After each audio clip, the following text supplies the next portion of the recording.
Mic check. Mic check. This is Art Edition Overnight presents Rabbi Kabali. I'm sorry, something like that. Some cool story. Let's hear it. Hi, this is Robbie Kabali, and I'm going to be reciting a little piece of bunch of words that I wrote a while back.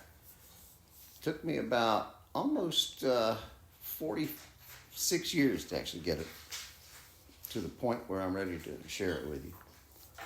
We did this once before, but we didn't have it on digital or tape. So just for a recap, it's a story about academia and rabbis and the Nazi Party. It's called, in honor of the old saying, curiosity killed the cat, but satisfaction brought him back.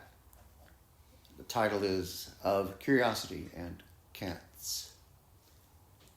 We have a couple of really good friends from the year 2499 in the Nazi Galactic Empire.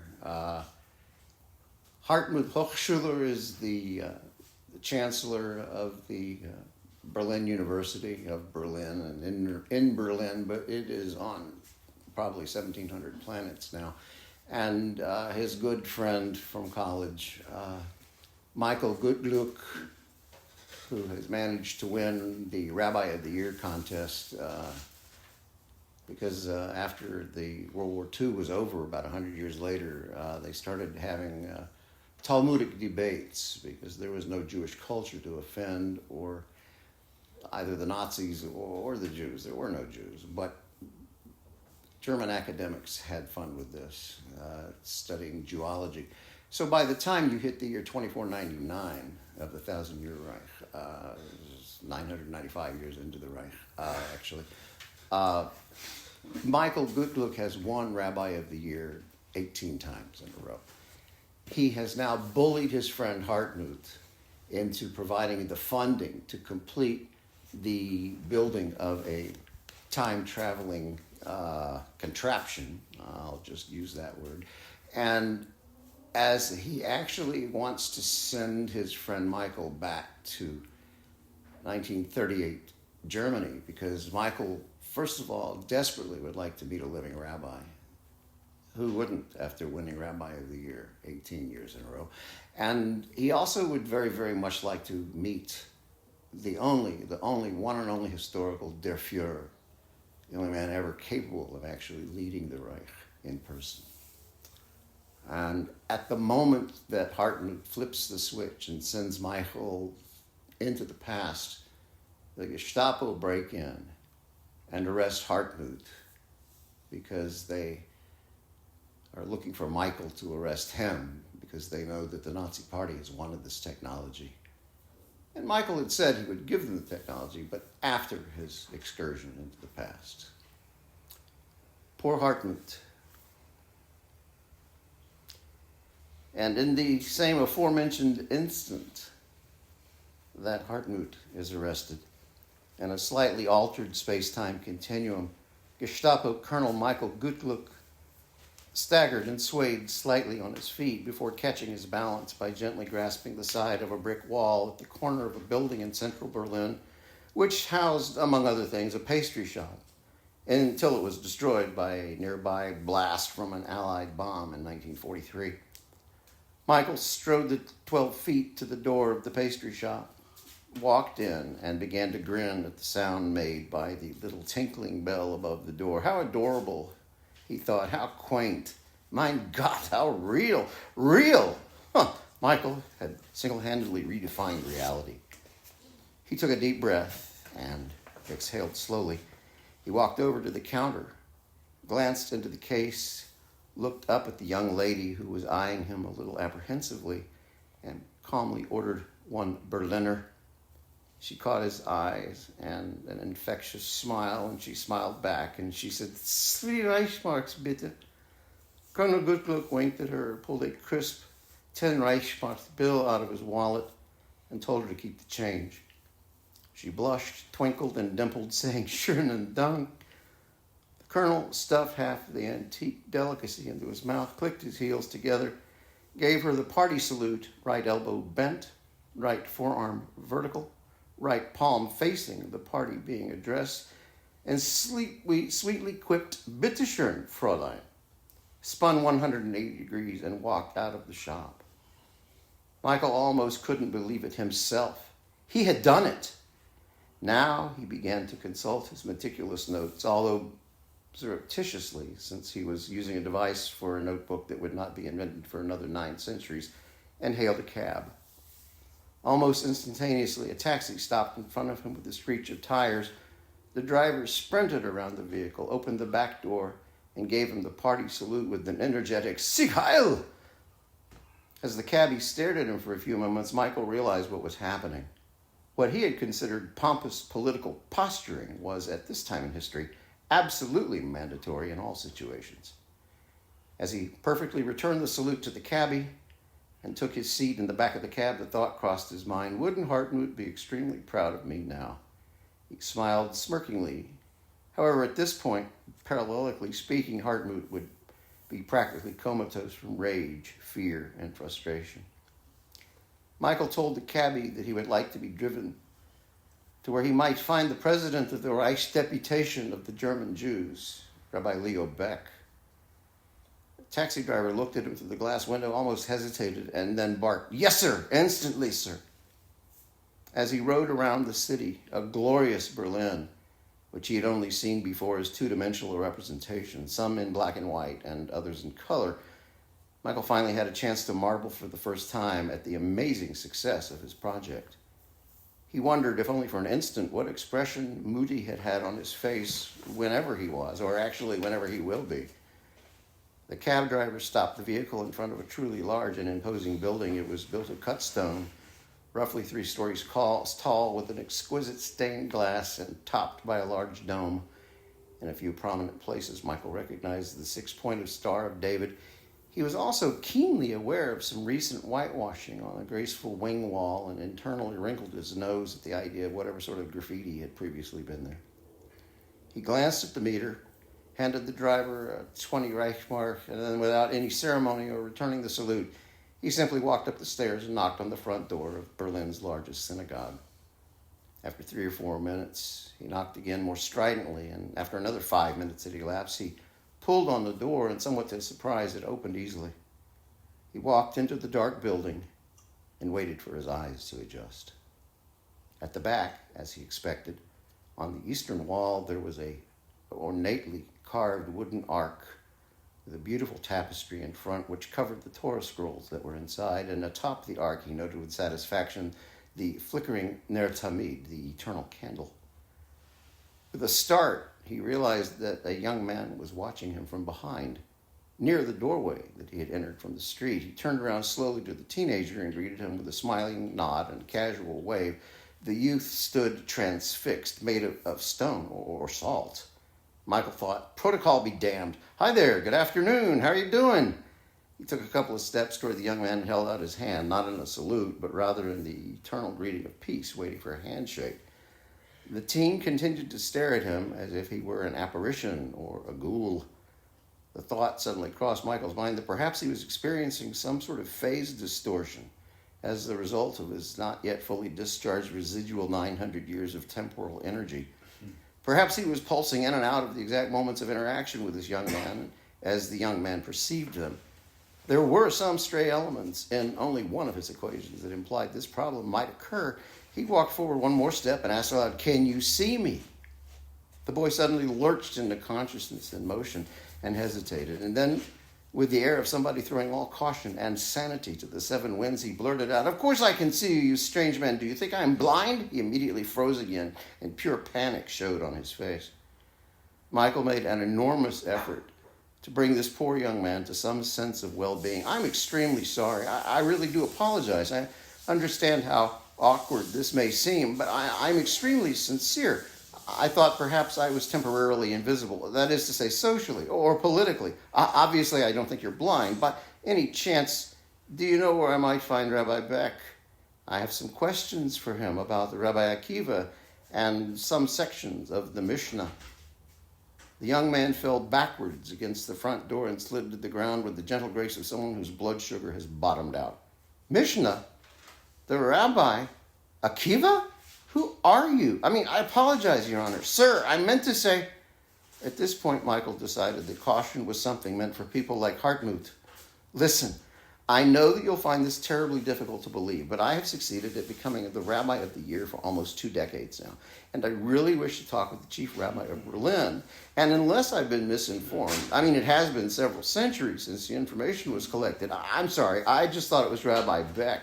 Pardon us, Herr Oberst, the voice from behind. I am Rabbi Beck, and I'm afraid you have both of us very confused and at a distinct disadvantage. It is the rare Gestapo Oberst who is familiar with the Rebbe Akiva.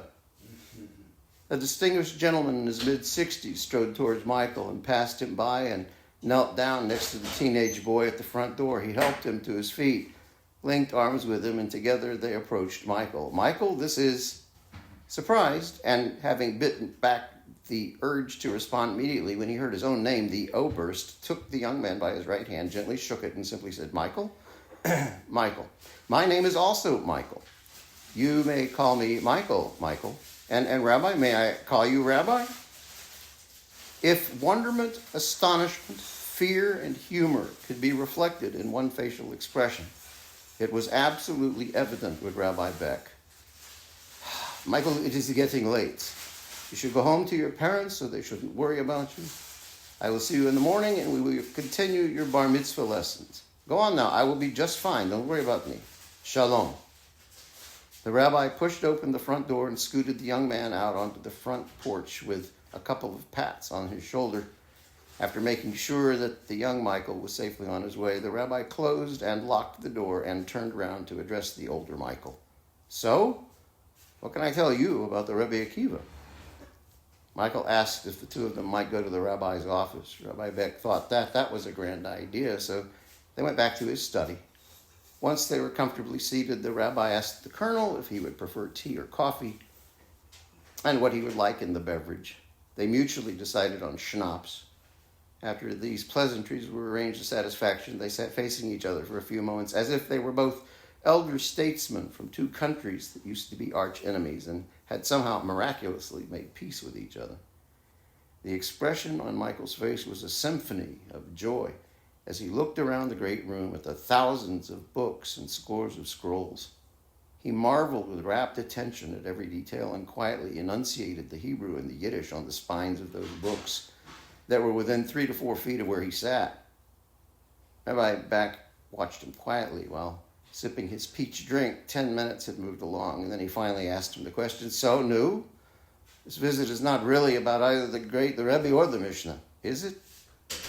Michael flinched in his chair like a rabbit when a nearby branch suddenly cracks loudly. No, Rabbi, you are correct. I'd actually like to ask you, truly, I beg of you, if it might be permissible for me to join your congregation tomorrow evening for the Kol Nidre. Now it was the rabbi's turn to look startled. For a man who was as familiar with Judaism and Yiddishkeit as you seem to be, I'm frankly surprised that you do not realize that Erev Rosh Hashanah is not for another 3 weeks. Mein Gott, the words were out of Michael's mouth before he even thought them. He apologized profusely to the rabbi for taking God's name in vain and then managed to stammer out, Rabbi Beck, please, what is today? I mean to ask, what is today's date on the Gregorian calendar? The distinguished elderly man smiled ironically, which lifted the corners of his goatee. I have not, nor do I anticipate, that I will ever reach such a time in my life when I could possibly deserve the title of Rebbe. Please, Rabbi is sufficient. And today is August the 15th in the year of your Lord, 1937. It is Sunday, and you are not in church. I don't know who you are, sir, or what you actually are, but as God is my witness, I'm most certain that, well, you're not Jewish, nor are you Gestapo. How may I help you?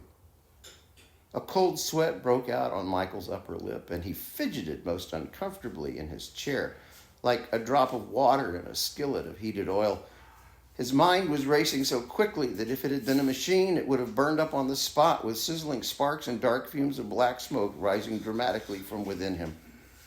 He whispered, "I honestly do not know what to tell you, Rabbi." Well, the truth is typically a good beginning and quite a time saver in God's economy.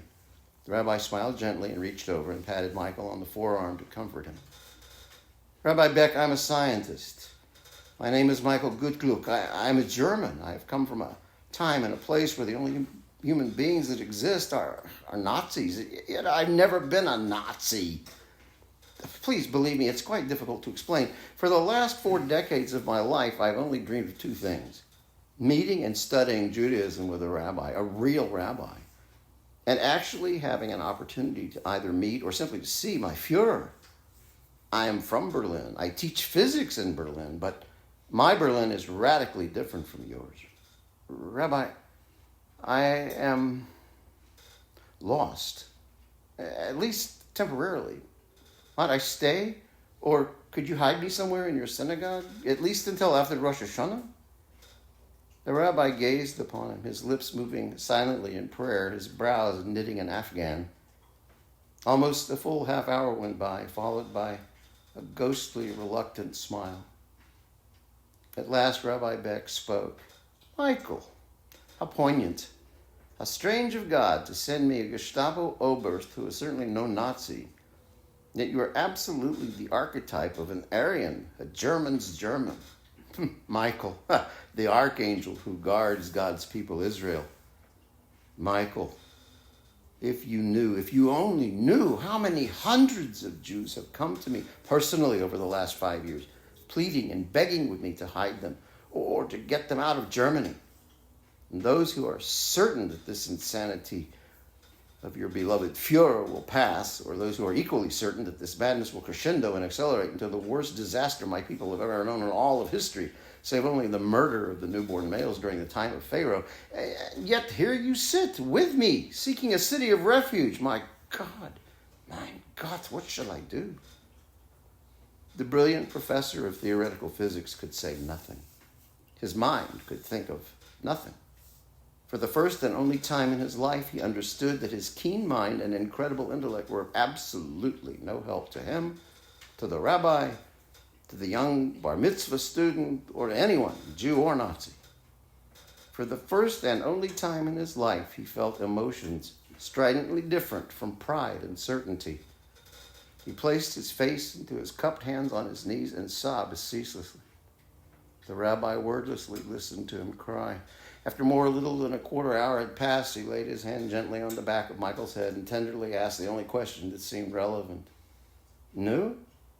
And what will you do after Yom HaKippurim has come and the Maker of heaven and earth has opened up his book of life to review your life as it hangs in the balance? No, Michael, what will you do?" Michael's plaintive answering voice sounded like one who had just returned from a lifetime in hell. Indeed, he realized he was one who had just come from hell itself. His voice was no different from a bewildered 5-year-old. I was actually thinking of going. I wanted to go to Nuremberg for the last day of the Congress in 1937. I wanted to hear der Führer. I think I wanted to see him, his eyes. I could meet him and shake his... I thought it would be something wonderful. I just thought... And then abruptly, like a vivid star streaking overhead in the emptiest blackness of space, the most exquisite of ideas came to him. Perhaps a reprieve, perhaps some form of redemption. His countenance brightened, and he honestly thought this might be his acquittal. Why, Rabbi, this is magnificent. This is incredible. So what if my calculations were wrong? Somehow, I find that this is not a problem, but rather an opportunity. I can do more than just meet you and speak with you. This I have already accomplished. Rabbi Beck, may I study with you and learn from you for the next 3 weeks? I know that you have many people who rely on you, your wisdom, your compassion, even your strength. But Rabbi, could you find it in your heart to allow me to be your student, even for 1 month? Rabbi Leo Beck sat back, completely upright in his chair. He closed his eyes tiredly. reached up with his right hand and massaged them for a few moments. He sighed. It was precisely the type of sigh that had escaped from Job's lips after his wife had pummeled him with the truthful accusation that he was guilty of integrity and had suggested to him that he should rather curse God and die. Yes, Michael, you may be my student for a month. I will have to find the time. I will also have to find for you a hiding place. Although for the life of me, I cannot imagine why you wouldn't rather be out and about in your city where you command respect and have power over thousands of people. Oh, Rabbi, I thank you. I believe that at last I can answer the question that you just asked me. I believe the God of the Jews, that is, has granted me humility. For the first time in my life, Rabbi Beck, I actually feel humbled by you, by your plight. Perhaps I can actually do something about this. This is an intolerable situation. We were somehow misinformed. No, I honestly do not believe the German people understood this incredible misunderstanding regarding the Jewish people. Wait, this just struck me. It's absolutely evident to me that der Fuhrer is completely ignorant of Jews. It is impossible to realize this ghastly truth. Yet it is true. Adolf Hitler never once had in his life any positive or meaningful relationship with any Jewish person. He must be educated. Germany's rise to glory, and that is only right for the fatherland, must not be at the cost of the Jewish people. I've seen the future. I have lived almost 1,000 years from now in this marvelous Reich, and naturally a man of my position in the party will absolutely be able to speak to der Fuhrer. I can show him proofs of my claim to have come from his future. He must listen to me, and by God, he will pay heed to my words. Rabbi, I only have one problem. Do you think I may borrow somebody's Volkswagen? The non sequitur was an outright epiphany of humor. The rabbi giggled out loud. Michael, I'm certain that God will work things out. Now, let us study with Rashi and Maimonides, and we will time travel into the past 2,000 years to meet Rebbe Akiva, and we'll investigate the Pirkei Avot for your Mishnah. The next 4 weeks seemed to pass as quickly forward as the 9 centuries that Michael had previously passed backward. The rabbi was able to manage to keep Michael hidden away in one of the small unused broom closets in the basement. A blue Volkswagen was found by a moral Christian friend. Michael was a student driver for a few gleeful hours one day, but he needed coaxing to become Oberst Gutglück to accomplish the task safely. Prayers for miracles had already to strangely and spontaneously circulate like cyclones and whirlwinds and tornadoes and typhoons throughout the entire Jewish community, and not just in Berlin. But it seemed by Erev Rosh Hashanah that all German Jews were praying for somebody named Michael. More than a few actually thought the prayers were being directed to the archangel. And why not? Michael himself actually participated with the community, albeit incognito, for the Feast of Trumpets and the 2-day festival of Rosh Hashanah. He smiled so much that his cheeks actually ached. He had finished drafting the final copies of the letter that he would personally hand delivered to Adolf Hitler. Never had his incredible mind been this highly focused. Never had the power of his intellect been utilized for such a high calling. Time travel, Scheiße, horseshit. The summit of German morality, perfect. Just before he got on the road to leave for Nuremberg early on Monday morning, September 13th, 1937, Michael gave 2 copies of his, quote, plea for sanity to Rabbi Beck for safekeeping. If anything happened to Michael, God forbid, an automobile accident, for instance, one of the copies was to be delivered to Deputy Führer Rudolf Hess. In a worst-case scenario, the letter was to be delivered to all Germany's major newspapers for immediate publication, as Michael had effectively created impeccable bona fides to certify not only who he was, but who he would be. He was extremely grateful that he had planned ahead and had brought the vital audio-visual device. His belief was that this piece of technology would guarantee positive results for his crusade for justice in Germany. Of course, since he had only brought one of them, he was taking it with him as he traveled the Autobahn to Nuremberg for his meeting with der Fuhrer. His early morning departure was prayerfully directed. 2 extensive cultures were at risk.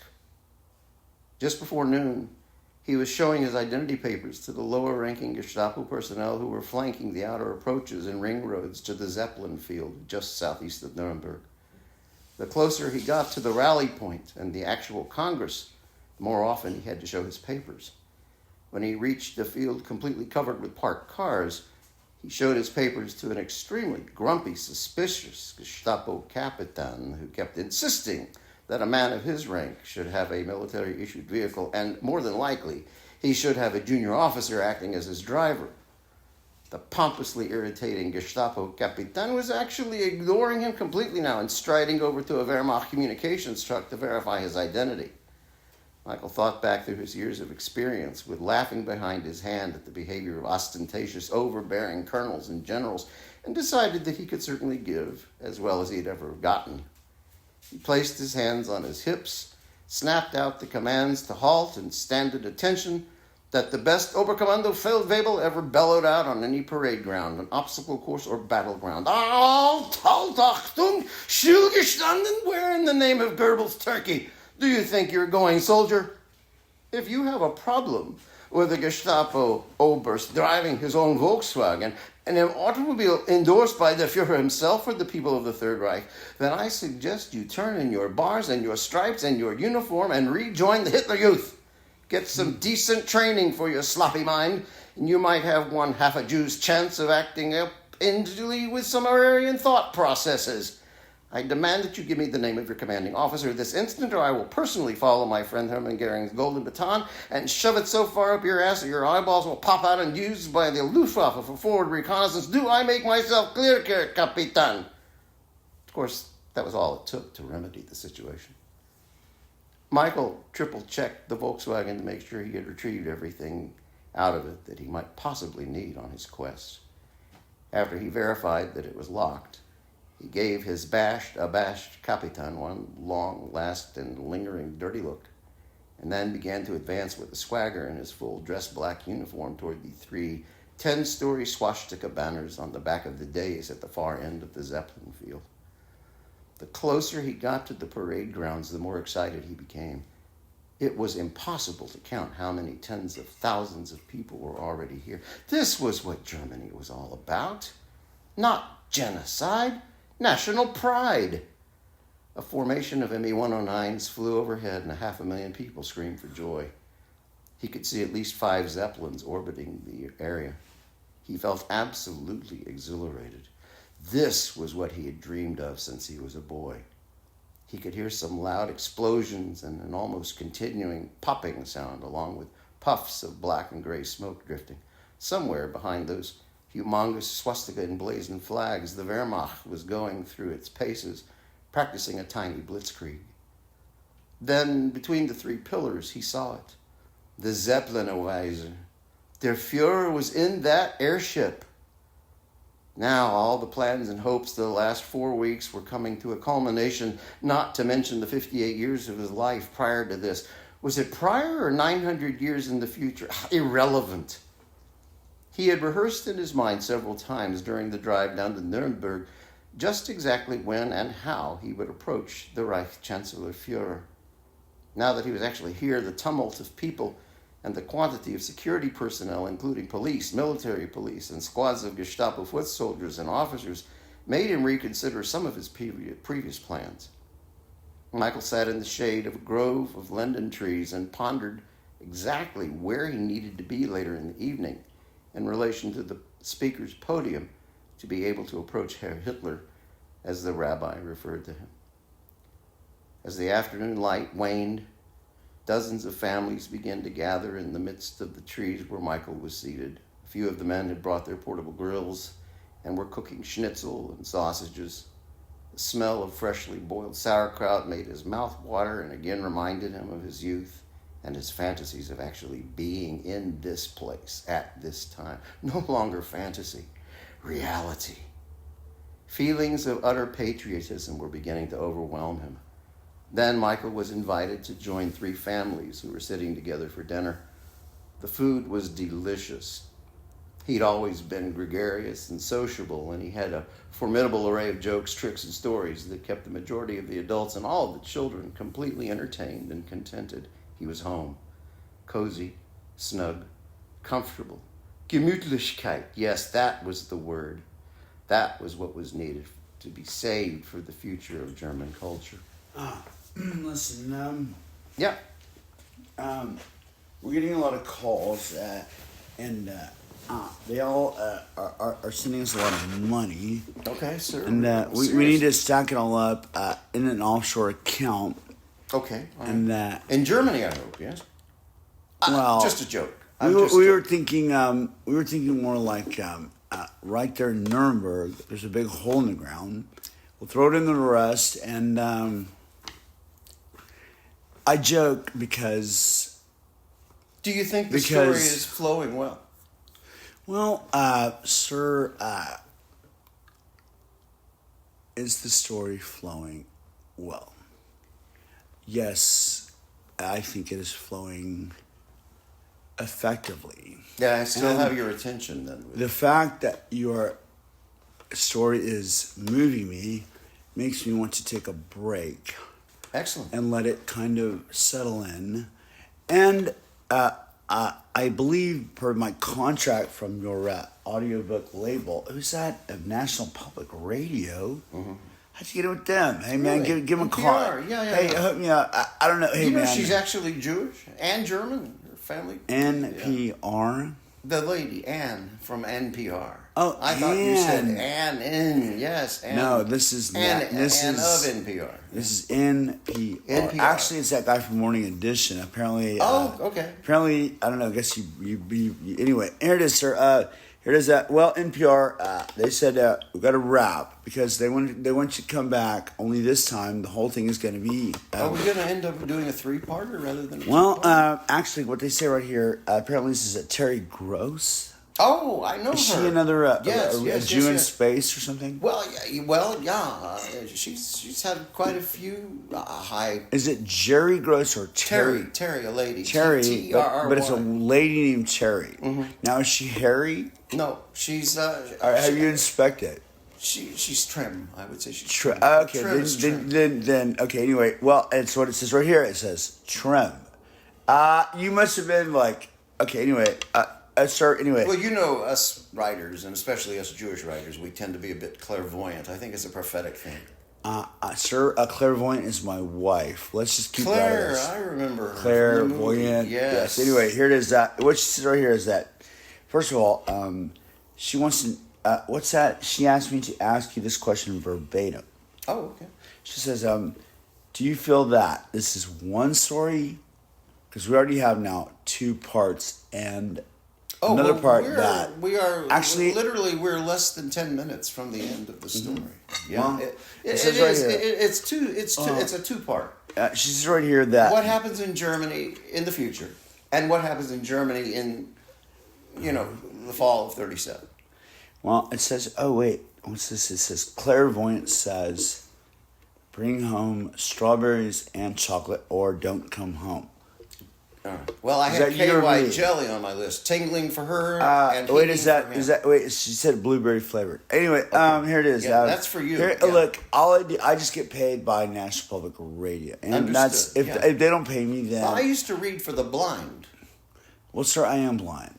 Oh. It's very rude that you don't recognize that. Well, you hide it well because you don't wear shades and your eyes seem to Sir, follow me. as you see, I have no eyeballs. Anyway, what it says is look, I know people are I upset. thought you but- just blinked very deeply. No, it's annoying to me. Anyway, here it is. What it says is that here's NPR command decision coming actually straight from the highest office. Okay, here's what it says. Not David Sedaris, probably. Wow. How'd you know that? That's way down here. It says, P.S. Dave Sedaris says, go pick up trash. Is that for me? Maybe I don't know. Maybe that's his code word for editing. Pick out the trash. I don't know. That's all it okay. Well, says. you know him. Wait a minute. It says He's quite a wit. okay. Well, I don't know who that man is. Anyway, I do know his sister though.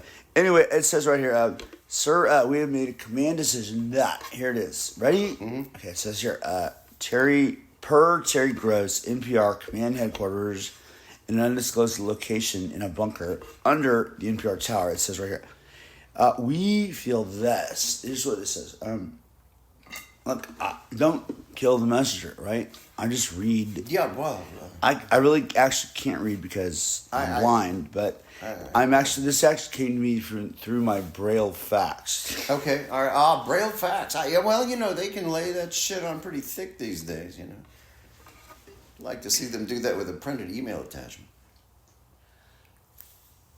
Sir, well, it's actually being, it's Braille fax. Hold on. It says here that NPR's made a command decision as follows. Here it is, as follows, per NPR, that this is actually a pilot of a series. No.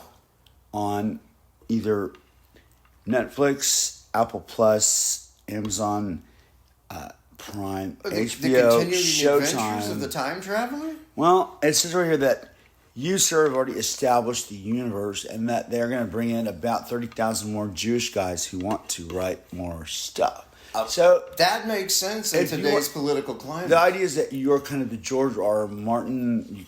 You already set the table, and then you let a bunch of other dudes come in or women and bring the dishes and the flatware, and they kind of bring in glasses, maybe the all kinds of flowers. other weird other stuff. And of course, that's the way here, they do it now. They create story arcs where there before was simply a straight short line. It says right here that, sir, it says here that, but you will be executive producer, and Really? all it says, all you have to say is yes or no, or if you don't respond, then they have to wait. Well, I will say, it says right here, if I may, yes or no. Certainly, yes, of course. Yeah. well, but they say there's no money.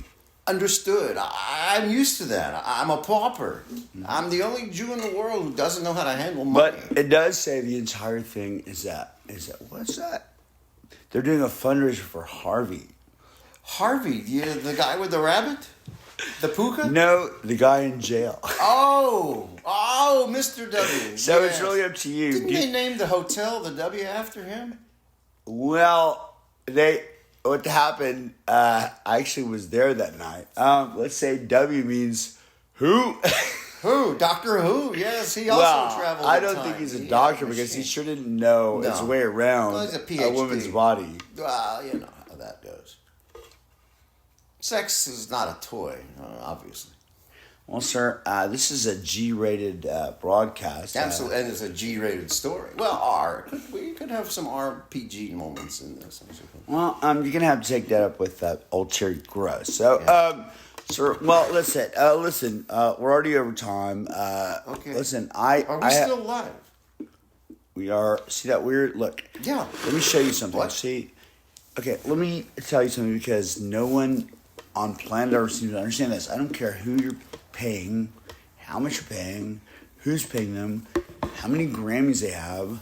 Right. Never fails that. No, whenever you want. Show business. Business first, show second, correct? No, it's no business. There's no money, and I don't know why we do it. Because our mothers pay our bills and our girlfriends hate us. That's one of the last vestiges of American democracy that are pretending that it's still the okay, people. so do you see that weird red square? Yeah. That's in Moscow, isn't it? Red Square? Actually, that is St. Petersburg, and it's underwater. But then the dang Germans, Global warming and once they got climate done change. with the Jews, they went right to Stalingrad and just kind of camped out in the snow. I enjoyed. They They invented luge. They reinvented luge during that time during the siege. Luge. Yeah, they were using dead horses. Yeah. Wait a minute. On hillsides. Wait a minute. Have you ever been in Putin? Putin. Yeah, I just got another email. The Russian son of a bitch. Well, it doesn't say that. Oh, okay. It actually says Granny Putin. I guess maybe. No, I guess it's grandmother. Yeah, It's grandmother. Yeah. Grandma. Wait, here it is. Grandma Putin to that man. Wait. What's this Putin? Wait a minute. It says here. Where. Wait. It says where. Sir, I'm blind. I can't read. The Braille. Can I try and? It's a Braille. I can't read Braille. Try that. Wait. Wait. No. Look. Let me see. You see A T. You'll figure it out. Okay. Just freestyle. All right. Well, Hey, blind people can figure it out. hey, listen. Yeah. But, hey, you have eyes, and sir. You can lead a blind horse to water, but you can't make him see, right? Sir, you can lead anyone to culture, but you can't make them think. That's what you got. Yeah. So you have the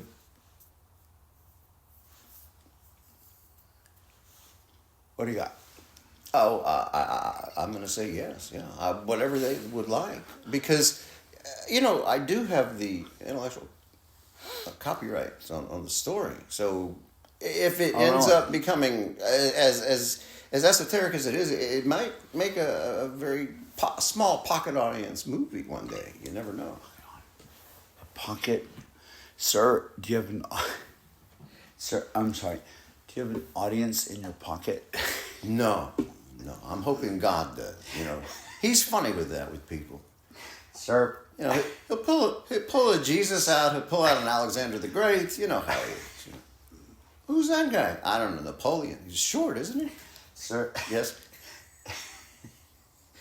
Sir, I'm you realize sorry. how much trouble he had getting on his horse, and he wasn't blind. Who, Napoleon? Yes.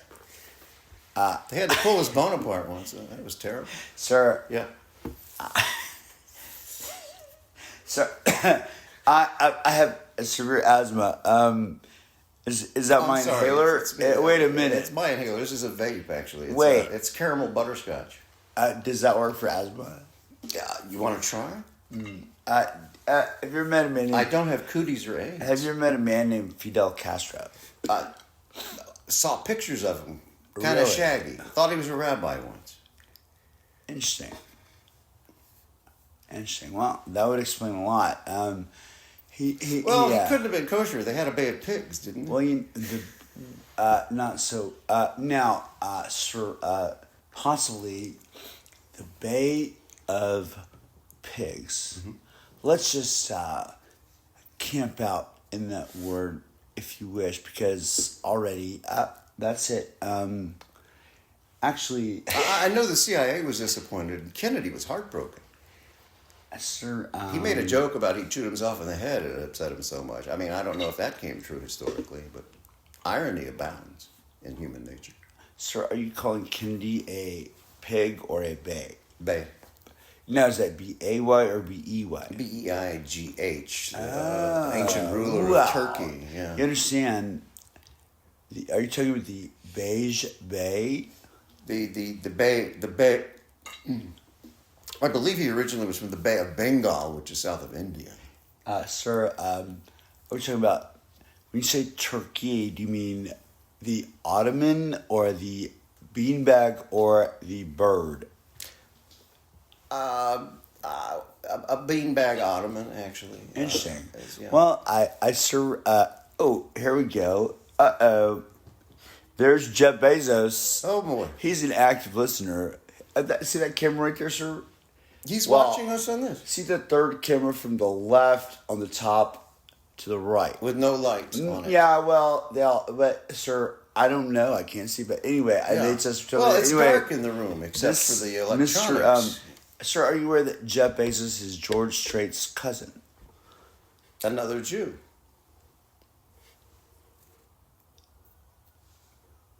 I mean, if it's good enough for Jerry Jeff Walker and Ram Dass. There's an old joke about that. The woman comes up to the ashram and says, "I need to see the Ram right away." And they said, "He's teaching." She says, "Tell the guru his mother is here with his laundry." I cleaned his underwear. Sir. Yes.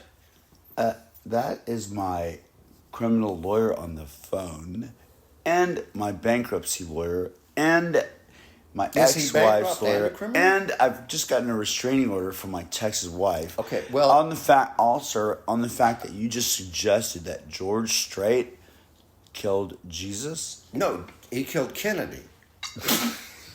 Jesus murdered Judas in a fit of jealousy because of that whole Jesus Christ Superstar flap.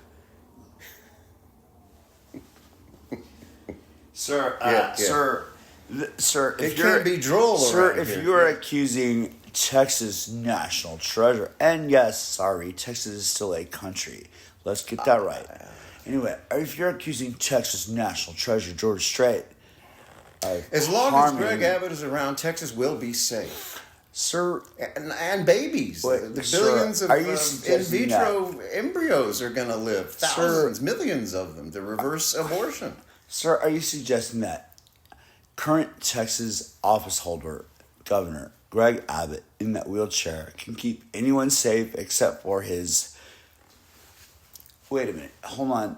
I'm trying to... Wait, that's it. Now we've got the Dallas Morning News and the Dallas Jewish Observer. Well, my sister Yelling at used me, to call sir. the Dallas Morning News the Dallas Morning Fascist. It upset my father immensely. He was a Well, Republican. but they're He fascist. voted for Goldwater, for God's sake. Oh, now there's another Jew. Gold water. Well, has to be, is yeah. not water sacred? Nope. Well, The never, Jews want yeah. it to be gold. Actually, wasn't that a drink in the Berry- 70s? They had berry something gold Schlager. water. It was a drink that had gold Now, flakes. well, that's what I'm saying. Yeah. Actually, what happened Barry was... Goldschlager. Yeah. Now a gold schlonger, sir. Oh, So what did you my show? God, you Listen, golden dildo. have you Jews know? Shame? I guess not. We can't afford it. Apparently, yet another thieving Jew stole a word out of my head. What now when you stole it, yet another Jew where is that word going to be?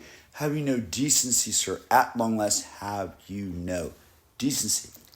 Well, all I know is that when I saw The Wiz, I knew for a fact that Michael Jackson had stolen some intellectual property from MGM. Sir, are you accusing California National Treasure Michael Jackson?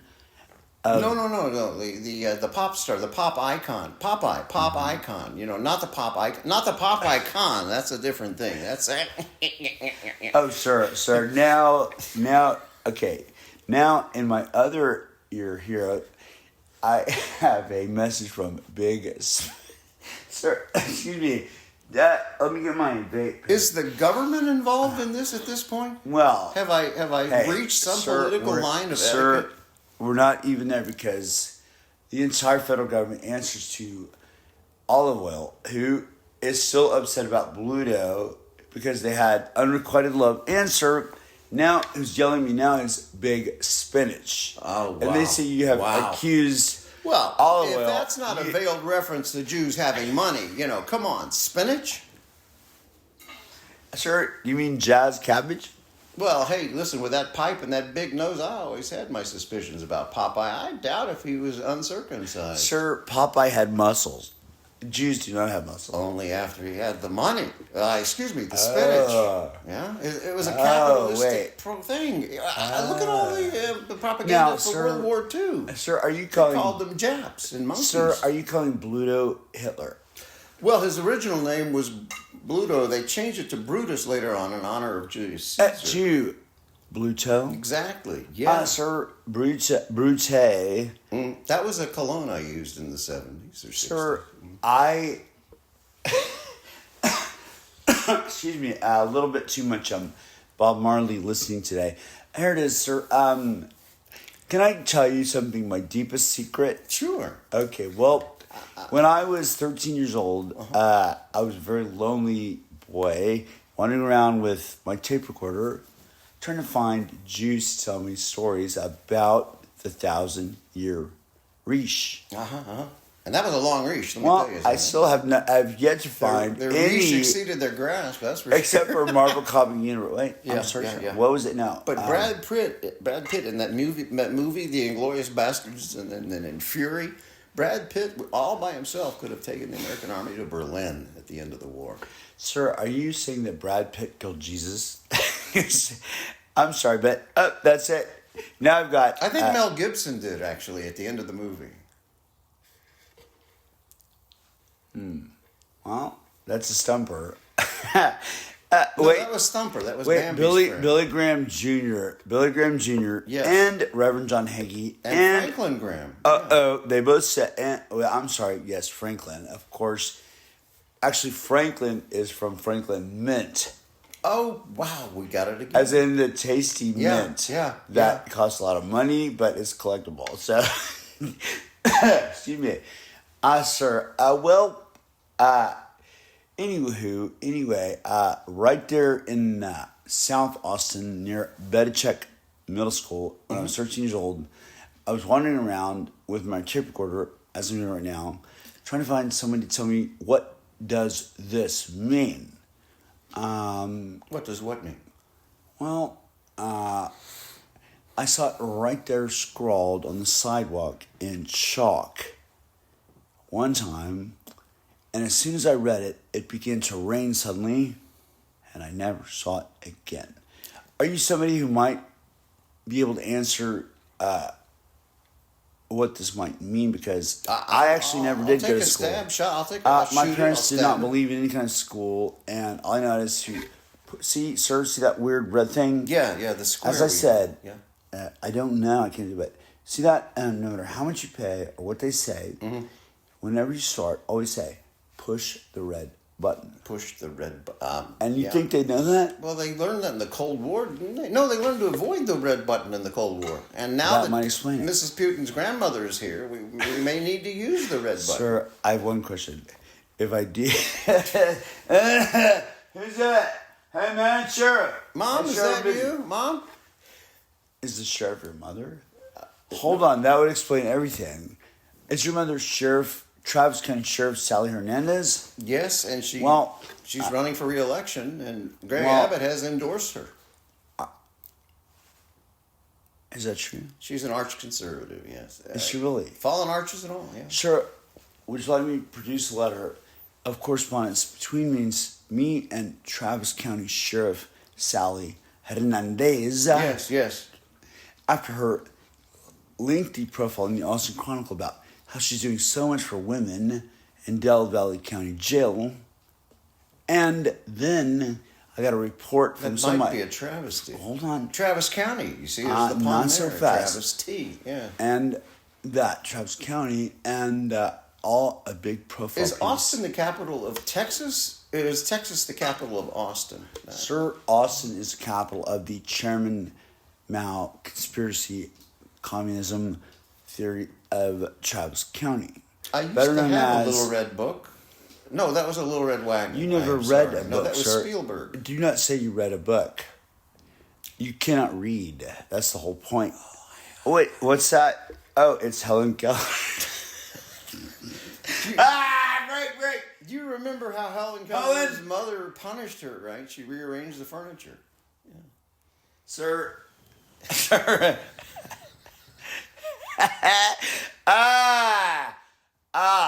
Man. Sir. This has been quite a session. Sir. We could probably use some of this on Saturday Helen Night Keller Live. is the mother. Helen Keller's the mother of my first 13 children.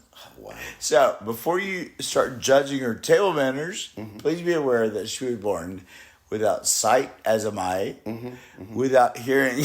I can't hear what you're saying. Well, listen, hey. I can't hear nothing. Anybody who could give Anne Bancroft a hard time. No, Mel Brooks is incensed by that, I'll tell you. Mel Brooks, there's another Jew. It's Mel Brooks. unavoidable. It's almost unavoidable. Sir, is it true that Mel Brooks was Louis XIV? It's good to be the king. Yes, it's horrible to be the king. Well, apparently Mel Brooks wants to chop off his own head. I believe it's not as bad as being governor of Texas currently. But Trump is going to fix this mess. No, sir, we do not talk current politics. That wasn't current. I was talking 2016. We only talk politics, say, pre-illegal war. Oh, we've already got a couple of those in the world right now. Sir, how many? Well, the one where they're trying to convince Israel to commit suicide as a nation so that we can grant the Palestinians easy access to terrorism. Okay, well... but at least the Saudis will be in on the deal, so we'll have oil. Fuck oil? Iran. What kind of, like, olive oil? Olive Wait oil a minute, again. I knew it. Back to the spinach. See, sir. That's why Caesar and Brutus play such an important part of Caesar this. and Brutus? Yes, Bluto. Caesar Were they and Bluto. ganging up on Popeye again? Well, they call it a gang bang, but, that's where the muscles came out of the It's spinach a rated can. G show. My... My children. I'm sorry. My Gigi, children. Gigi, I apologize. My Just tell children are listening. Okay. Sir, what's that? There's Helen Keller. Okay.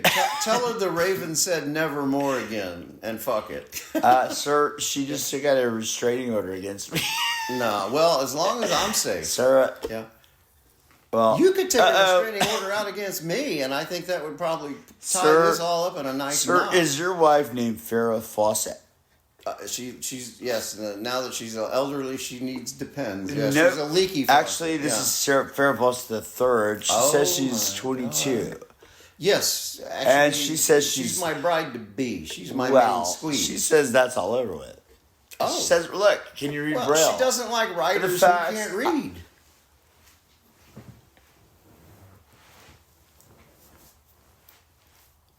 Are you telling me that University of Texas honors art graduate out of the Umlauf Sculpture Garden, Farrah Fawcett the third? You realize that umlaut is almost like umlaut. That's a Nazi garden of rocks in the first place. Aha! Is that, sir, why when you do walk in, before they charge you the $20 that they just don't accept to look at rocks? Yeah. And there's about it's a nice waterfall there. Though. There's about 30 women who are big fans of who knows what that just hang out there, and they will not let you in. And God forbid you have, perhaps a Starbucks. That they do not accept. You know, they chased me out of there for taking a picture of a statue. Sir, they claimed intellectual property violation. Of course. Sir, is that true? Yeah. But that was during Preston Smith's reign back in the 70s. Preston Smith. Did he not play piano for the Rolling Stones? He was one of their backup drummers, actually. Are you talking about Preston Sturgis? Maybe, Wait a minute. Maybe so, yeah. One of them was on Gunsmoke at one point. Oh, you're talking about Elvis Presley. Yes, and you know they did not film him below the waist on the Ed Sullivan Show in Well, 57? that's because Miss Kitty wouldn't put up with it because she didn't want that competition. Well, because the kitty's too close to pussy. That's the problem. Sir, this is a rated G show. I've used two That's it. G words. Sir, are you talking about G. Gordon Liddy or J. Edgar Hoover? Oh, G, yes, Gordon Liddy. Sir, both, all three. That's it. What are you actually accusing me of? Sir, now the FBI, the CIA, the DEA, the ATF, the GRE, the FDI, the BCD, and what's that? The ADL have all issued a cease and desist and are ordering me to push the red button. Sir, that would work. If the ADL wants it, that's fine with me. Because Red China deserves to win this round. For Christ's sake, they went through 100 years of humiliation after the Opium Wars. Sir. Not to mention the Boxer Rebellion. They wanted briefs. Sir, it says right here that the ADL stands for Any Dummy Loser. Oh, my God. So, I don't know. Is that what you meant? That's a large constituency. No. I was referring to the dead leaves, which began this segment. Wow, there you go. See, sir, it all comes back to the beginning. I believe I read somewhere that is called eternal recurrence. I like that. That's a very Eastern. I don't know what that means. I think it's kind of like hiccups you can't get rid of. Oh. And the cure for hiccups is just you swallow a packet of sugar. The grit in the back of your throat interrupts the vagus nerve from being interrupted. Sir, well spoken. The last time I got hiccups, I heard the same thing. And I swallowed one packet of sugar and I waited. As dry as you can. That's what I've heard. Sawdust would work in a pinch, I guess. Sir, yes. A pinch of sawdust. There we go. The sawdust came from Jesus during they wiggled the cross down after he was murdered. During the 27 years that he was missing, all he was doing is piling up sawdust to cure hiccups, and that's why they killed him. That's why they killed him. There it is. The AMA. Do you hear? It's all the AMA's behind it. There's big sawdust on the line saying he killed a market. Yeah. Typical Jew. Yeah. Well, Abraham Lincoln. You remember the story about the horse? Abraham had Lincoln and the horse? Yeah, Sir, this is a rated G show. Which horror? He knew, no, sir, are horse, you calling a, not what? Horse. Are you, Abraham wait, sir, had are a you calling friend- Abraham Lincoln a male prostitute? No, Lincoln referred that to would a explain friend of everything. his Oh, of that had a course. horse that was a very strong, Wait. hard worker, but the cost of feed was killing him, so he cut it back to 50-50 sawdust and feed. He still worked like a champ. They cut it back eventually to 2/3, 1/3, and then 1/4, 3/4 sawdust, and then he finally got him to pure sawdust. But the damn horse up and died on him. You know, son of a bitch. Right? Yeah, but you now- can't win for losing. I know, but now that company is called Coca-Cola. The comedy or the company? No, the pure sawdust. It's They killed the Coca-Cola. horse. Well, they just put cocaine in it. They substituted cocaine for the sawdust And everyone's in happy. the 1920s. But then to cut costs, That's why they called the gay 90s. But that was pre-AIDS. I thought the it was. first one. I thought it was the disco 70s.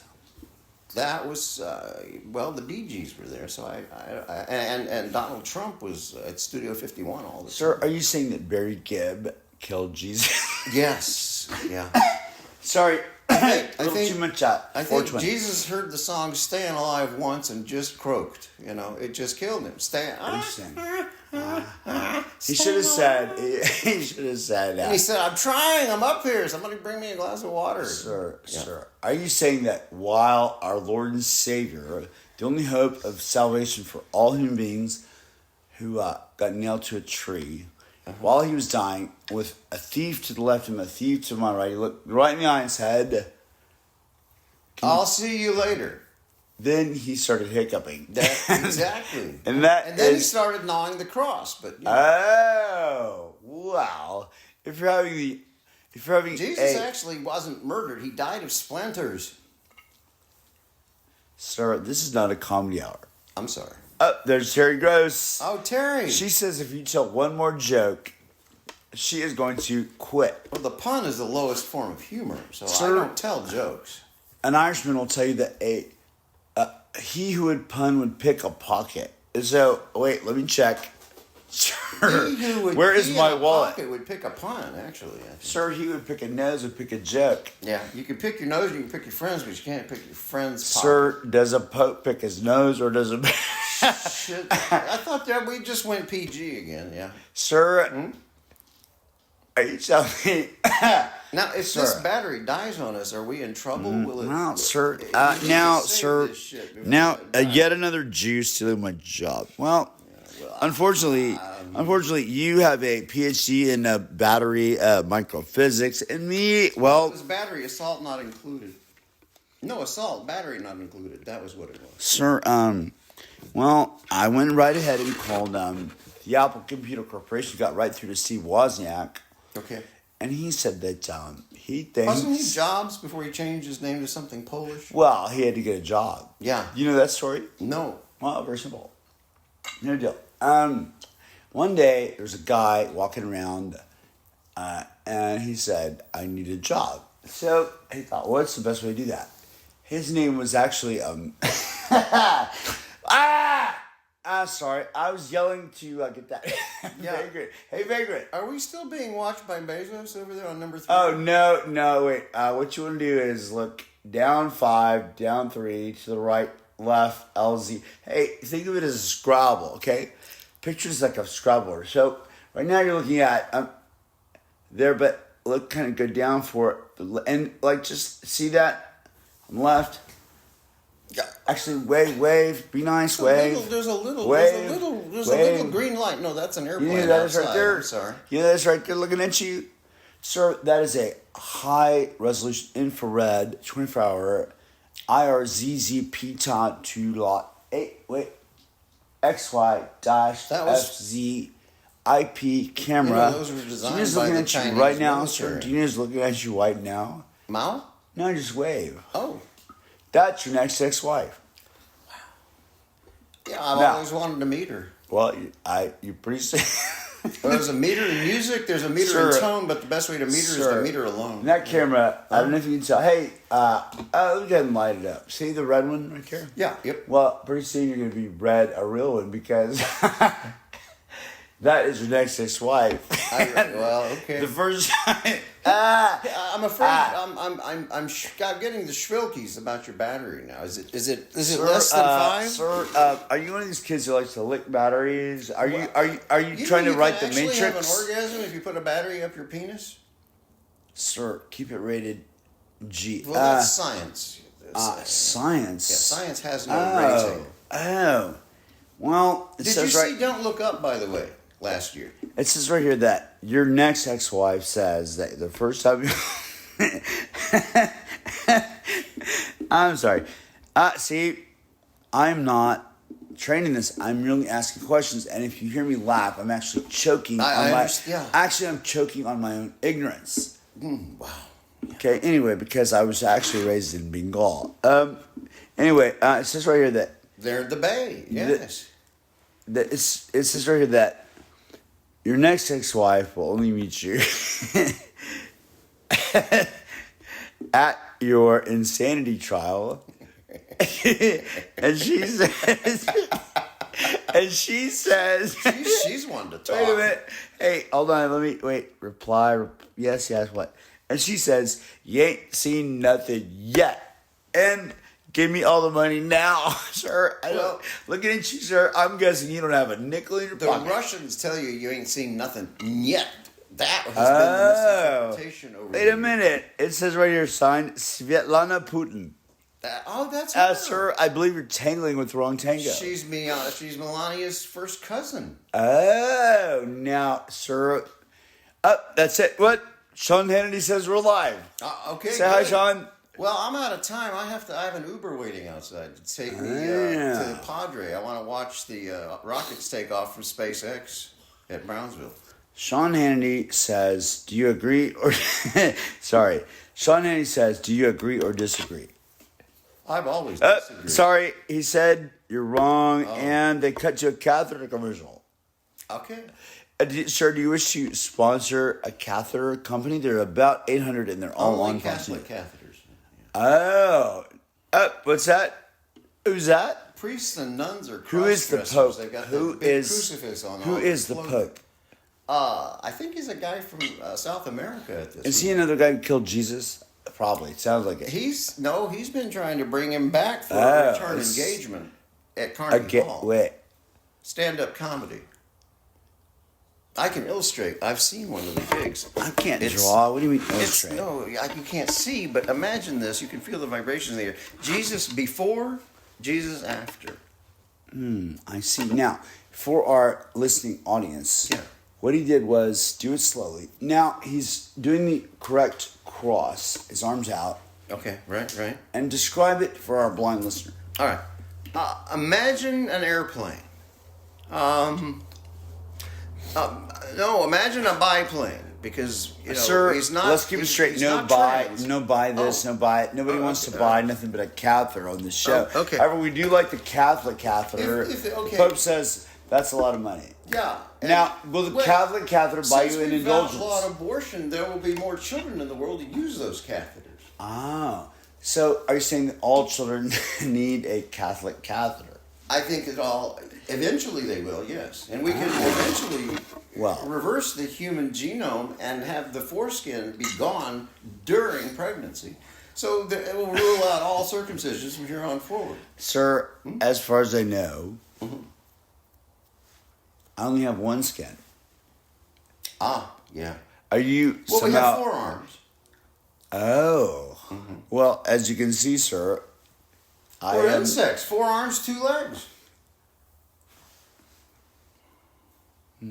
Science. What? I rest my case. Sir, I've been asking everyone for my entire life, who is Mr. Science?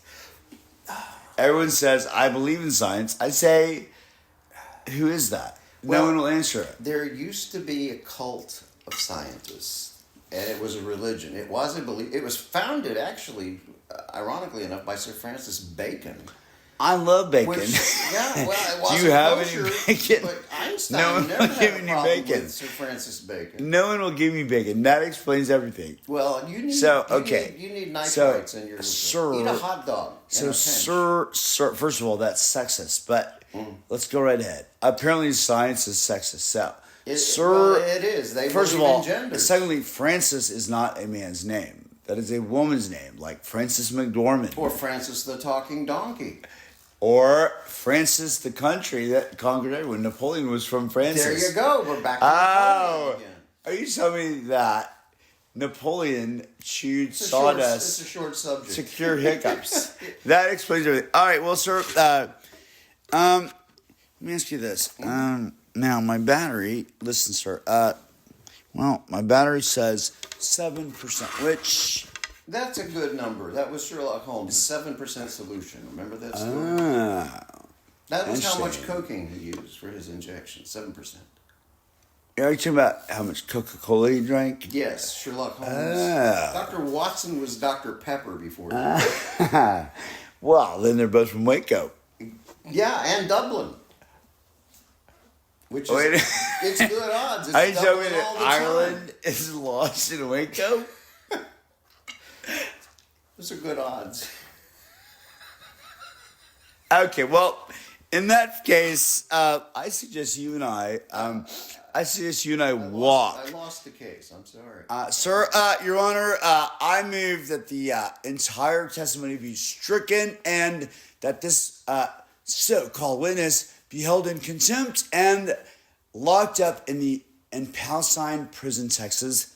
Palestine, I love it. Free Palestine, finally. Now Well, we know. if you like From the Palestine, river to the Texas, sea, do you like Trinity to the Palestine, Gulf. Texas? Sure. If you want to stay there for the rest of your life, But it's pronounced Mejia, not Mexico. sir, don't be racist.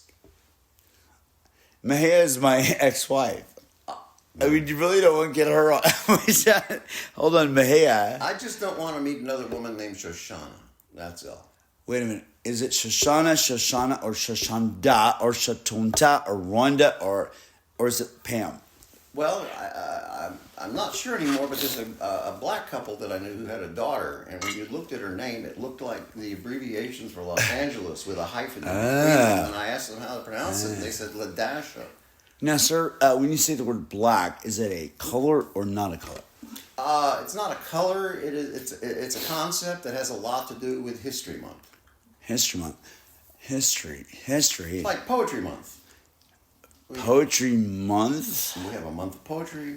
Sir, I can't tolerate 3 seconds of poetry. We have a month of Ramadan. If I they know can Ramadan. celebrate- It's only 99 cents, No, and it's surprisingly filling. Watch out for the sodium. Ramadan. Sir, do you know anywhere where it's... Ramadan and Ramadan, Sir. they're twins. They were conjoined at the hip Ah. because they're hip. Are they related to Helen Keller? I hope so. I mean, as long as How did Helen Keller sprain her wrist when she Sir, fell down the well? She's calling for help. Oh. Was she Baby Jessica down the well? Was that her? That was if I were Baby the Jessica... actual original concept for the film. No, sir, my idea is if I were Baby Jessica down the well, crying and screaming in pain, it'd be nice. It would be nice in my It idea. made her it was her 15 minutes of fame. Do you know where Baby Jessica is today? No. Sitting right there. Wow. Say hi. She looks really good as a lounge Well, sofa. she's still the size of a little... hey, how are you? Wait, Sat.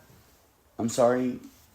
She is speaking, but we only both speak Swahili. Well, and the problem is I'm deaf Actually- for people under the age of 17 because they confuse me. I got very confused at 17 by a young cheerleader. Sir, I'm immaterial to anyone under age 18 because that is the age of consent. In England, it's 16. Well, in anywhere you want with the right money, we got the right sign. Yeah, but in Mohammed's hometown, it was 13. Just ask his first wife. Sir, are you aware that a man named Mo mows my yard? Now, Mo mows. What about Curly and Larry? The grass gets curly, and Larry calls Mo for mowing. hold on. The grass gets curly for Curly, and Larry gets mowy for yawning. Sir, it is not a crime to yawn. Right, but I'm gonna do it right now. No, I can't. And apparently it's illegal. Well, Wait, not Supreme even Court kosher. decision. You're right. Shemp is definitely not kosher. Shemp. Yeah. Now, And I what's have one question. Shemp? Are we talking about? I have a apes, question or are we about talking Shemp. about Wait, brine? sir, if I may. Yeah. This is the first person conversation I've had in my life with any human being. All I have is a finger that pushes the red button or not. Wow. And that's it. So I I appreciate so much. I'm actually 87 years old. You're the very first person to actually ask me anything other than push the red button. So I'm thank 86 dyslexically. you. Dyslexically? Dyslexically, I mean. Dyslexically. Testicular. No. Testicular. Testicular. No, it's pronounced lesticular. Lesticular. It's less tickler. Particular. Under par. Under par? Yeah. Sir, I doubt you've ever even gotten near to Tickler. par. Wasn't it? Even Par, tickler. even on the Jack even Parr on the was a simplest. womanizer. Now, Sir Jack Parr was my great grandfather. My name actually is Nicholas Jascott Parr the Eighth. Are you related to Jack Nicholas or Tsar Nicholas? All of that. Okay. Yeah. Now Now it's flashing. Sir, what will happen is gone from this. red I'm very glad. I see it. I know It's a that. 4%. Sir, as there is time, abundant. Look, Sir Oprah. Have you heard of Oprah? Sir Oprah. Yes, Because Sir she was Oprah. knighted. Yeah. Well, That's of excellent. course. I would have thought She they would have made her a dame, but well, the dame's got no class. as soon as that weird ear guy Yes.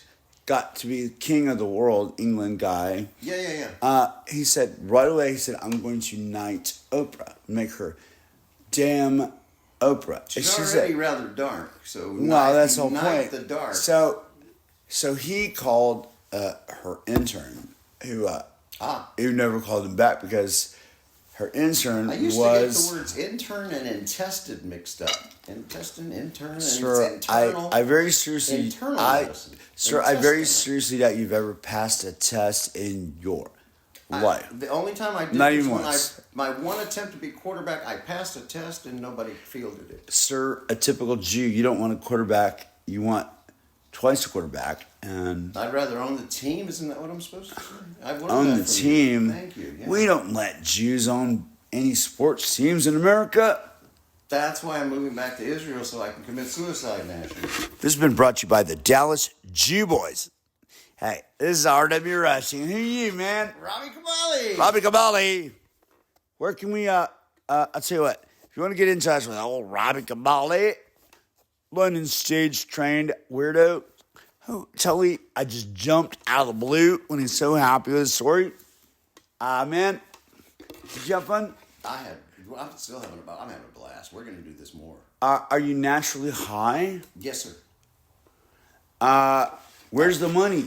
Give it to me You now. You already told me Sir, I need none. do you know what this is? Spinach. Nope, this is an Uzi. I stole it out of your car. Is it loaded? Only you know that because it's a. Well, we're going to find out if you don't give me the money, sir. Oh, well, here. What I need is your body weight in I'm not Kruger gonna blow ends. smoke up your ass, but I'll give you a Sir, shot. nah, get that away from me. Now, it's either Kruger ends or you're going to be looking like. I would like, what's it called? Bitcoins? A chain blockchain. Give me some blockchain. You better, sir. If I don't get your entire family's weight in Kruger ends in a burlap sack, you and me are going to be picking your little. Why don't you just let me be held hostage in Gaza? I could probably pull that one off. Who's on going to TV. feed you?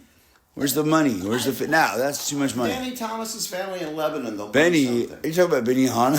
Yeah, Benny. Yeah, Benny Hanna? Benny. Yeah. Do you know what happened to All Benny the Hanna? Hannas. All the Hannas. All the Hannas. Have you ever been to Hana, Hawaii? Hanukkah. Yeah.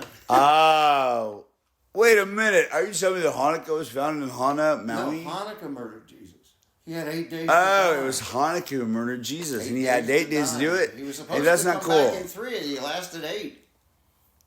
Came back in 3 and lasted 8. You know, came back in 3.